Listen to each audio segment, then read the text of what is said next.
Okay, there's a new section. If you're using the new drawing settings, one of the things we've been asked for is the section view is fit by parts. So before on the old drawing settings you could set this, on the new drawing settings you cannot. So we've actually added this to new drawing settings. Again, if I show you in a video how this actually works, what you do is go to the section view, and before you would just put in section depth there. So now we can say fit by parts, which means it gives you the whole element itself, so it'll give you the whole view. So I can see here by section depth we're just viewing down by 250 millimeters on this one here. By saying fit by parts, it'll show anything associated with that assembly, so all the way down from top to bottom of that assembly. So section depth, which is the typical one, like so.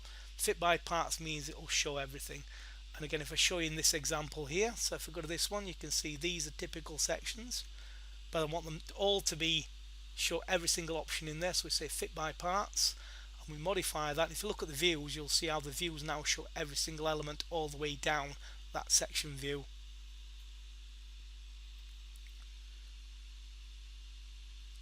And again, as we hover over, you can see the actual drawing board has become visible as well.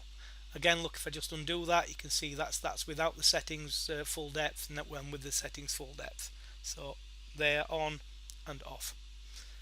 So nice quick way of having a full depth there by setting the section view as fit by parts.